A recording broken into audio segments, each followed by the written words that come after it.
Most parents think disrespect starts when a child stops listening. In reality, many children are practicing habits their parents accidentally teach every day. Today, you'll see how small daily interactions shape responsibility, self-control, and respect long before discipline ever begins. Picture a very common moment. You tell your child to put their shoes away. Nothing happens. You repeat yourself. A minute later, you're saying it again.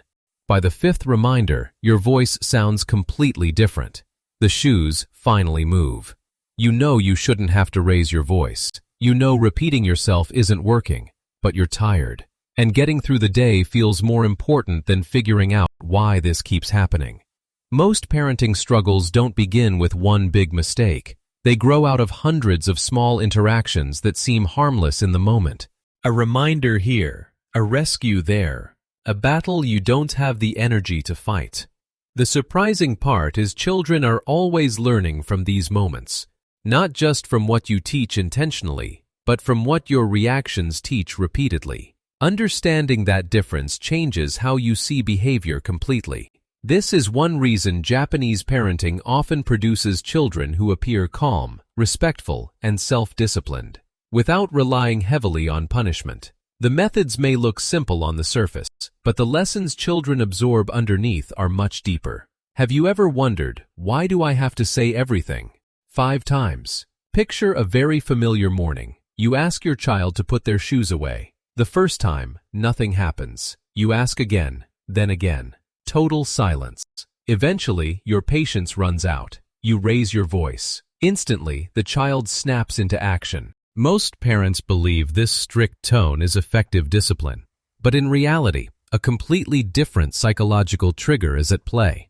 Your child isn't learning to listen. They are learning to measure your breaking point. Through all that waiting, they realize something. Your instructions are flexible and can be ignored until the anger shows up. The problem may not be that your child ignores instructions. Instead, repeated reminders can quietly become the lesson. Listening becomes tied to pressure and fear instead of responsibility. The more you remind them, the less accountability they take. Without meaning to, we are trying to fix a bad behavior, using the exact method that created it. Before respect shows up in behavior, something else must be established first.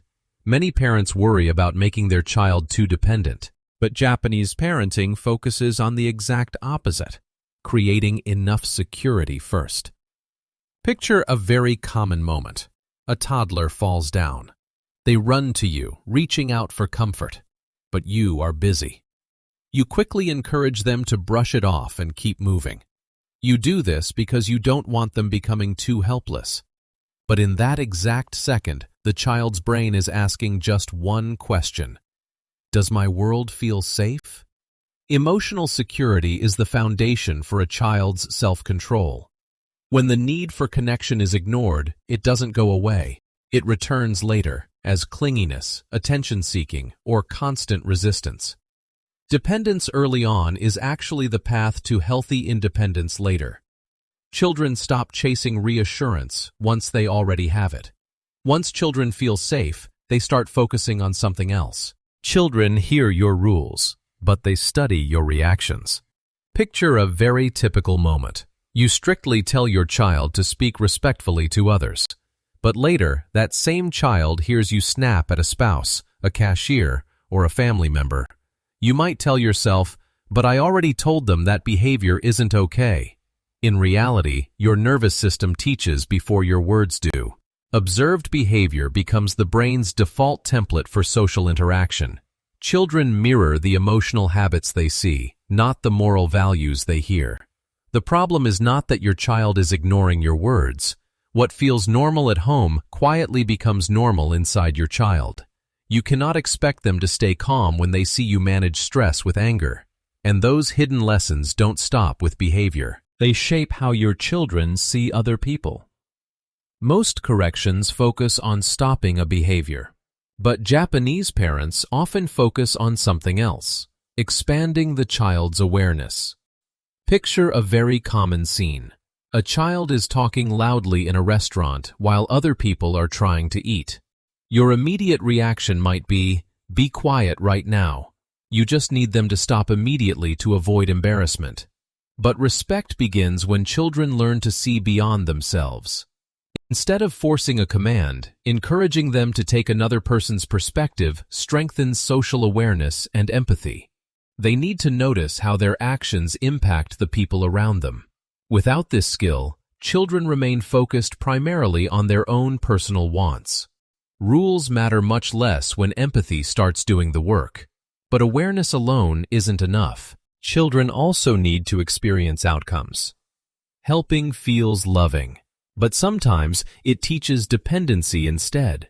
Think about a very familiar moment. Your child forgets their homework or leaves a school assignment behind.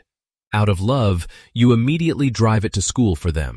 You tell yourself, I was only trying to help. But then, next month, it happens all over again.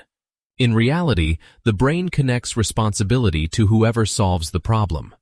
When you rescue them too quickly, the lesson disappears the exact moment the consequence disappears. What feels like support can quietly remove responsibility.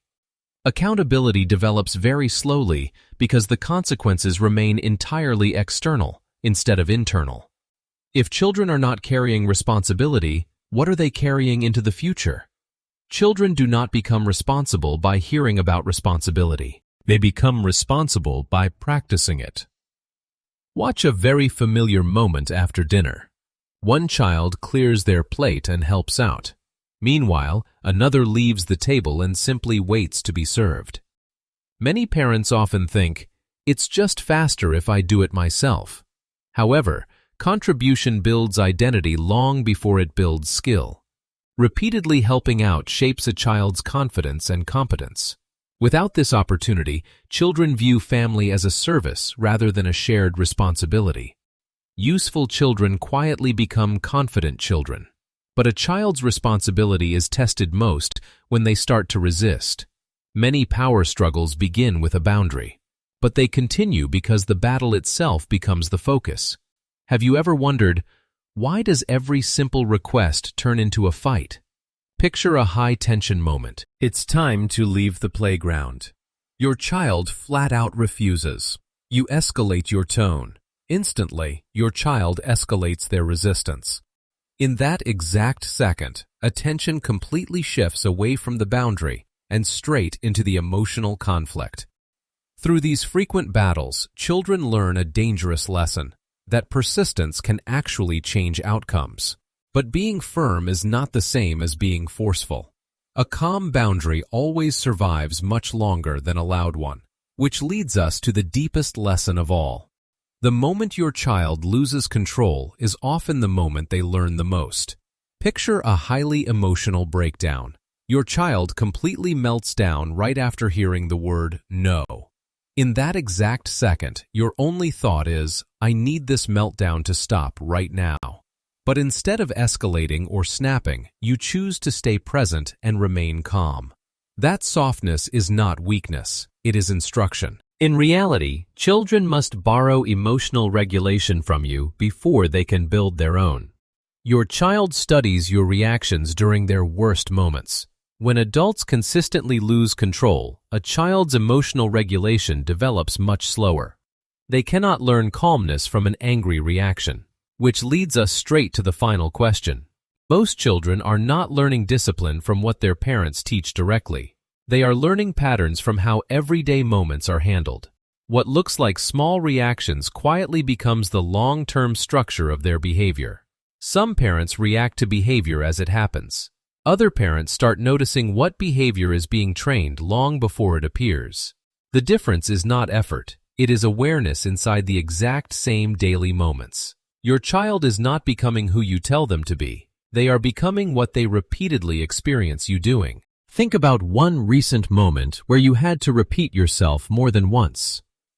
What do you think your child learned in that moment, beyond the instruction? If this perspective helps you see parenting differently, you can continue with Parenthood Unlocked for more grounded insights like this. There is no pressure to change everything at once, just clearer awareness over time. Because most changes in children begin long before anyone notices them.